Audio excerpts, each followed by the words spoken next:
Hi everyone, and welcome to this brief tutorial on how to use Cronometer. Before we get started, I just want to talk a little bit about what Cronometer is.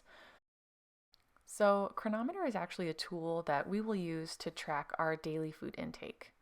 It provides us with data related to our overall eating habits as opposed to singling out whether or not foods are good or bad.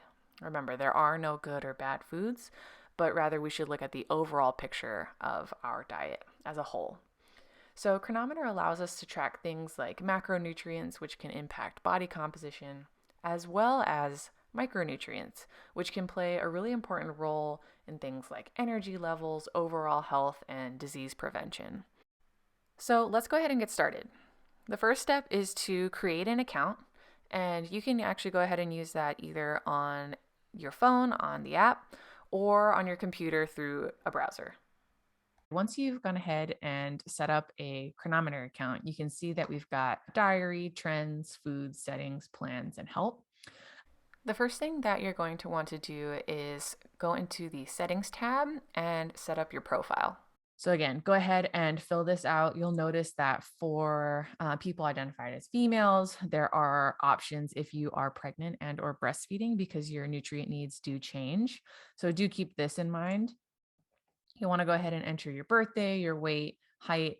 If you know your body fat because you've used the InBody scanner, you can go ahead and update that. If not, use a general estimate. From here, we definitely want to make sure that this Mifflin-St. Jeor equation is set. For activity level, you can go ahead and actually scroll through. So for example, let's see what lightly active really truly means. And you'll notice in the description, this includes basic daily living, so sitting, eating, walking, and or light exercise 1 to 3 days a week, whereas opposed to, let's say, moderately active, includes things like construction work, stocking shelves, cleaning, etc. And of course, very active.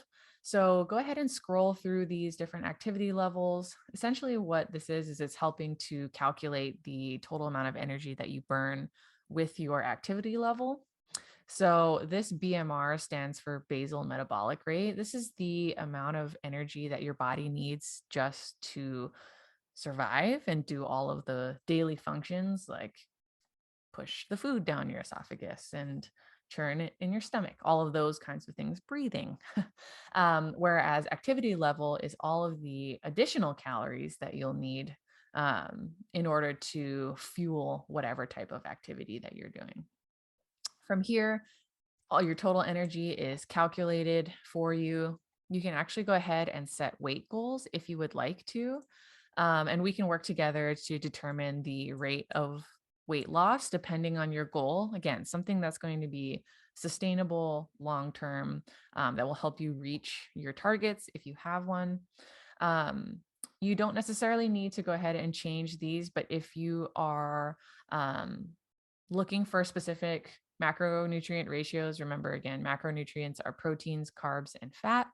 You can go ahead and change those here, but if not, feel free to just leave them at the standard. I like to track carbohydrates as total carbs. So the difference between the two, so you'll see there's two examples. There's net carbs and total carbs. Net carbs are actually the total amount of carbs minus the amount of fiber that you get. While I think that fiber is really important to pay attention to, I do like to keep or track carbohydrates as total carbs. Right. And down here in our nutrient targets, as you can see, this is what I was talking about or mentioning a little bit earlier about how it gives us a lot more information. So we've got things like total energy, alcohol, caffeine, water.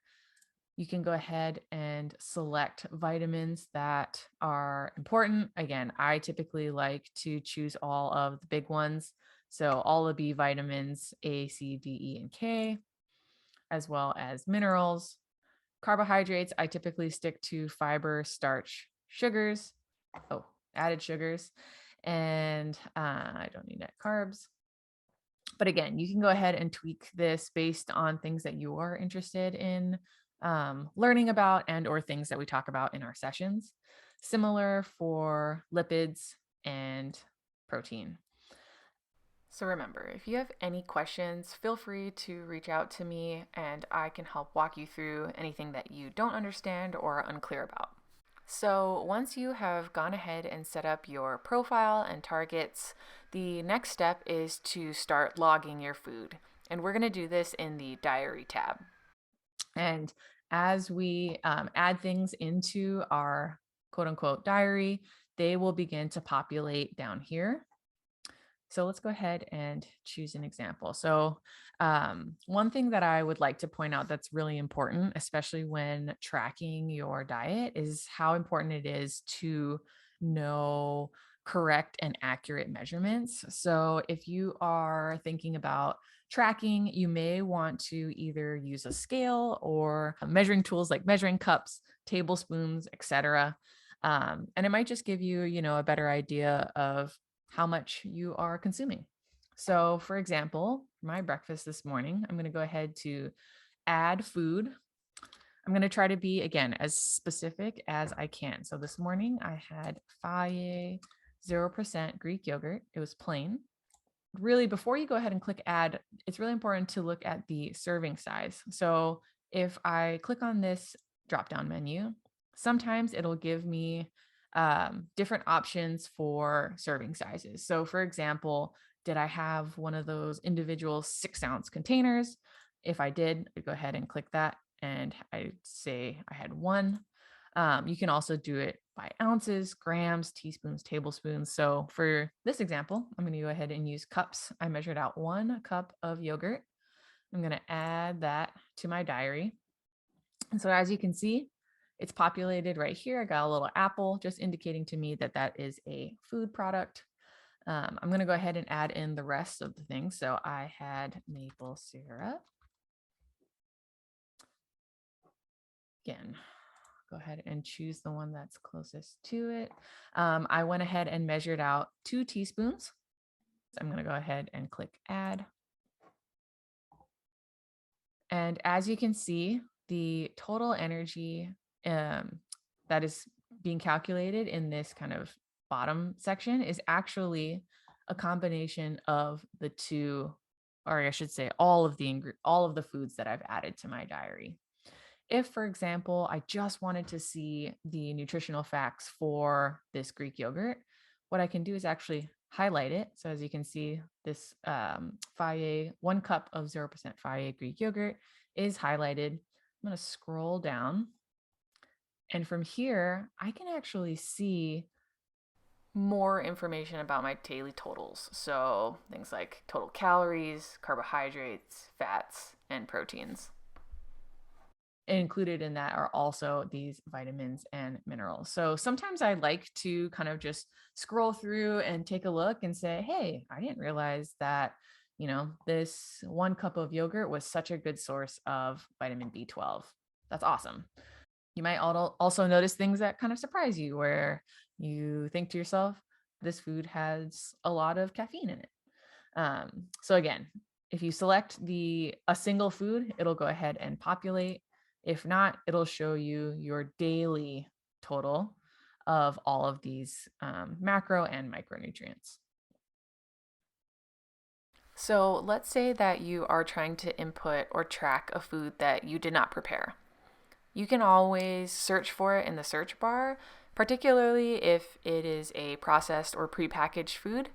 And you do that the same way that you would with ingredients. Again, typing in the name, looking for the closest product in the database, and choosing your item from there. For example, if I consumed a frozen burrito, Amy's burrito, I can actually go ahead and type that in. 9 times out of 10, I find that it's already in the database. And I can just go ahead and add that directly into my diary. For foods that you cannot find, you can actually go ahead and try your best to find an equivalent or enter in the ingredients separately. So, for example, if you're eating out at a restaurant and you ordered some steamed rice with beef broccoli, you can actually go ahead and try your best to estimate the portion size and choose something from this database. If there's a food that you're a little concerned about or you're not quite sure, again, feel free to message me on Slack and I can help you figure that out. Additionally, too, I also really like to recommend adding in any drinks. So let's say, for example, I had some decaf coffee. I can go ahead and look for about 16 ounces is what I had. So I'm going to add that in. Be sure, again, like I had mentioned earlier, add in anything and everything that you eat or drink. That includes things, again, like coffee, even things like red wine. And let's see, probably about 4 fluid ounces. And go ahead and add. Because again, as we scroll down, it might be important for us and for you for your nutrition journey to know the amounts of caffeine and alcohol that you're consuming on a day-to-day basis. All right, so I'm going to go ahead and scroll backwards. Let's say, for example, that I've gone ahead and filled out an entire day's worth of my food diary. What I can do is I'm going to scroll down. Based on the measurements that you inputted into your profile earlier, as well as information from the food diary, Cronometer will give you an estimate on how well you are meeting your daily goals for each macro and micronutrient. So for any nutrient, so that could be energy, carbs, fat, protein, vitamins, and minerals, for any nutrient that shows this yellow bar, this means that we're not quite there yet. For example, for this diet, I'm currently only at 82% of the total carbs that I need in a day. Anything that is green means that I have reached my 100% daily limit and or maybe have gone over. So again, for certain foods, let's say sodium is a good example. For certain foods, the 74% doesn't necessarily mean that it's not necessarily a bad thing. Sodium is an example of a mineral that we want to be mindful not to eat too much of. For nutrients like sodium, if we go over or have excess, the bar will turn red. But for example, something like calcium, we want to make sure that we hit that 100% and or go above it because, of course, as we know, calcium is really important for bone and teeth health. So again, we can work through and go through the macro and micronutrients and I can point out to you in our one-on-one sessions which ones to be mindful of not to go over and which ones to be mindful of to get enough of. So, if you are not reaching your targets and want some guidance on how to hit that 100%, you can also, let's say, for example, protein tends to be something that most of us don't get enough of. So, if I'm looking at this, I'm like, okay, I'm currently at 68%. Let's go ahead and I'm going to highlight my cursor over this term protein. And what's really cool about Cronometer is that it actually gives me sources at the very bottom. It says sources of protein, things like meats, fish, and eggs. Plant sources include soy, beans, tofu, and peanuts. So if you are looking at your Cronometer diary and thinking to yourself, okay, where do I get more protein from? Highlighting your cursor over the word protein will give you not only what protein does, so kind of its function, but of course, it'll also give you some food sources to be able to add into your diet. So I can, look at this and say, hey, I'm going to add a little bit of soy to my snack. And that's going to help me reach my protein goals. And you can do that similarly with, let's say, omega-3s are one of my favorites. So I can actually go ahead and highlight my cursor over the word omega-3, and it'll give me the function of omega-3s, why they're important, as well as some sources. So flax, chia seeds, fatty fishes, etc. It can give me some ideas on foods to incorporate to help me reach the 100%. Don't necessarily have that issue here. If you highlight your cursor over the status bar, it'll show you, for example, the salmon in my meal this week or this day gives me about 200, almost 300% of the omega-3s that I would need in a typical day. you can kind of see what's contributing most to this one particular nutrient. All right, so there's a lot of information, but again, I think it's really cool to be able to not only track your macronutrients, so you can see again here energy, proteins, carbs, and fat, but also some micronutrients. And again, working to see, hey, are there any patterns of nutrients that I am typically deficient in? And that can give us, like I said, a little bit more information on how to structure your diet and or things to test for. For your first week or two, I recommend tracking 2 weekdays or workdays and 1 weekend or non workday. Cronometer is a temporary tool that we will periodically use throughout our sessions to monitor progress. By no means am I suggesting that it is something you should do every day. No one has time for that. So remember, Cronometer is a tool that we will use to give us a better idea of our overall eating habits.